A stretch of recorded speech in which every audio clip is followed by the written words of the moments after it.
High guys, আসসালামু আলাইকুম। This is Arif world. আশা করি সবাই ভালো আছেন। আলহামদুলিল্লাহ আমিও ভালো আছি। সো বরাবরতর মতোই চলে এসেছি একটি ভিডিও নিয়ে। সো ক্যাপটেড মোডে নিয়ে আপনাদের সাথে বক বক। আর আজকে বক বকটা যেটা নিয়ে করব, মানে খুবই হয়তো ইমোশনাল হয়ে যায়, কারণ আমি যে জায়গা দিয়ে যাচ্ছি, আমার কাকা আর এখানে থাকতো। উনি বর্তমানে মারা গেছেন প্রবাসে থাকা অবস্থায়। আল্লাহ তাআলা ওনাকে জান্নাত নসিব করুক। সো কিছু ইমোশনাল এবং গুরুত্বপূর্ণ কথা বলবো যারা প্রবাসে থাকে, ঠিক আছে? সো অবশ্যই ভিডিওটি কন্টিনিউ করবেন। তো চলুন শুরু করা যাক, লেটস গো। আমি যাচ্ছি আমার সবচেয়ে স্মৃতিময় একটা মানে এরিয়াই বলা যায়, কারণ আমার যে কাকা, ঠিক আছে, মানে যাকে খুব ভালোবাসতাম, উনি এই এরিয়ায় থাকতো। প্রথম যখন আমি বিদেশে আসছি তখন এটা নাভিয়া, উনি এইখানে বাম পাশে ওই জায়গায় এখানে ওনার রুম ছিল। আমার মনে আছে আমি ঠিক এই জায়গাটায় দাঁড়িয়ে আছিলাম। আমি আর আমার বাবা আসছিলাম কাকার সাথে দেখা করার জন্য। এখান থেকে হেঁটে হেঁটে ওইখানে হোটেল আছে বাঙালি কিছু, ওই হোটেলের কাছে গিয়েছিলাম। তো কাকা ওই পাশ থেকে আসছিল, এই পাশে আমার রুম ছিল, এই পাশ থেকে আসছিল, আমাদেরকে নিয়ে গেছিল। এই জায়গাটি ঠিক আমি যতবার যাই ততবারই মানে আমি খুব মিস করি আমার কাকা, খুব মনে হয়, খুব মিস করি। আর মিস করার সবচেয়ে বড় কারণ হচ্ছে মানে আমি অনেক ভালোবাসতাম, আমাকে এত আদর করতো, অনেক আদর করতো, বলার বাইরে। আমি এখনো যখন ওনার কথা মনে করি আমার ভিতরটা ফাইটা যায়, ঠিক আছে? মানে অনেক কষ্ট হয়, বিশ্বাস করতে কষ্ট হয়। আমি মনে করতে চাই না, মনেই করতে মানে চাই না কখনো, মানে আমার ঠিক এত পরিমাণে কষ্ট হয়। কিন্তু যখন আমি এই জায়গা আছে, আর লাস্ট বার যখন থাকতো আলজিস, হ্যাঁ আলজিস একটা এরিয়া ছিল, মানে সেই জায়গাটা দিয়েও যখন যাই মাঝে মাঝে, সচরাচর যাওয়া হয় না, ওই জায়গাটা দিয়ে যখন যাই তখনও আমার মানে মনে হয়, যেমন মনে হয় কাকা ডাকতেছে আমারে। কারণ আমি যখনই মাঝে মাঝে দেখা করতে যাইতাম, মানে আমি আসার আগে গেটটার পাশে দাঁড়ায় থাকতো। আবার যখন ওনার সাথে দেখা করতাম, দেখা করে আবার আসা পড়ার সময় আবার ওই গেটটার কাছে দাঁড়ায় থাকতাম। আমার মনে হয় যে এখনও মানে ওই গেটটার পাশে দাঁড়ায় থাকে। আমি ওই দিক দিয়ে গেলে বারবার তাকাই গেটটার দিক।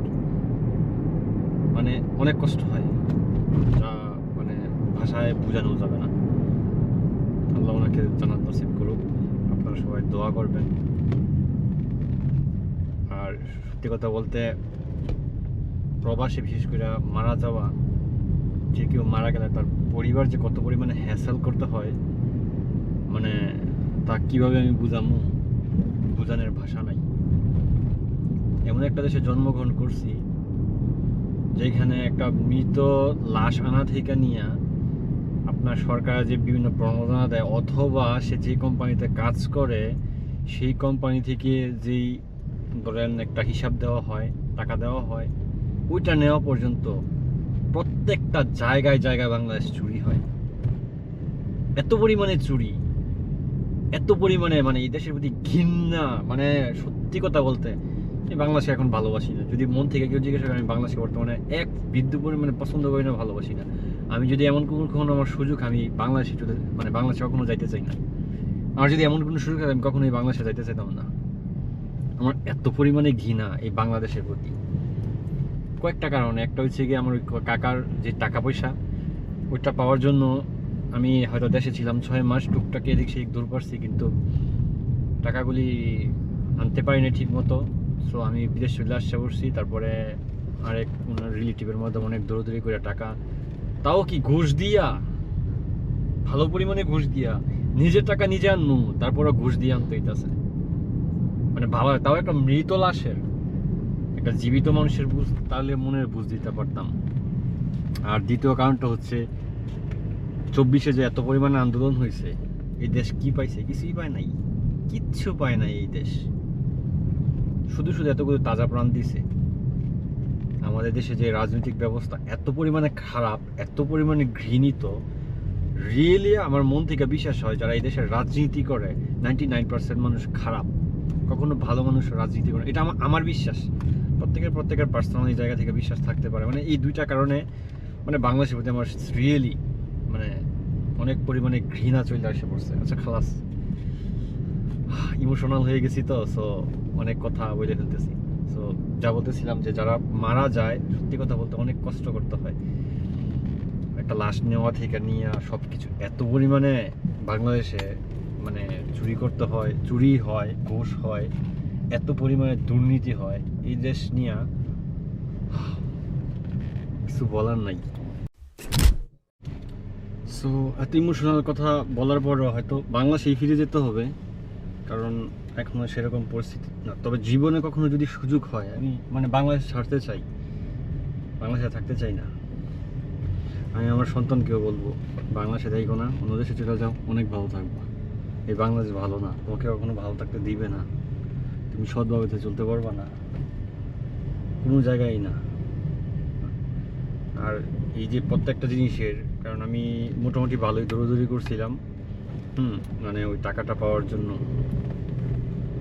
মানে সেই জন্য বুঝলাম। তারপরে আবার যে যে মানে লাশ বাংলাদেশে নেওয়ার ক্ষেত্রে এই দেশে আপনি চিন্তা করেন, এখানে যে মালিক ছিল উনি 4 লাখ টাকা খরচ কইরা আপনার পাঠাই দিয়েছিল 2-3 দিনের ভিতরে, কিন্তু বাংলাদেশে টাকাটাও পাঠাই দিয়েছিল বাংলাদেশ এম্বাসির যে অ্যাকাউন্ট আছে সেখানে 4-5 দিনের ভিতরে।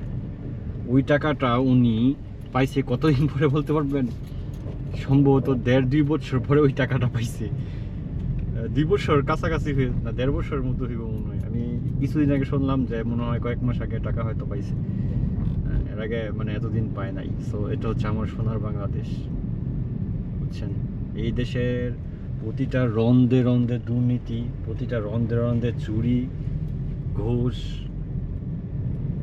আর রাজনীতিবিদদের কথা কি বলবো, তারা তো মুফতি মাওলানা হুজুর। মানে কথা আছে না, কয় যে কাকরাইল মসজিদ ইমাম সাহেব আমাদের দেশের রাজনীতিবিদগুলি। সো এই ছিল আমার বকবক বকবক ইমোশনাল কথাবার্তা। মানে মানে এই কথাগুলি মনে করলে ইমোশন হয়ে যায়, খুব মানে ইমোশনাল হয়ে যায় প্রচণ্ড পরিমাণে। সো ভালো থাকবেন সবাই, টাটা, বাই বাই।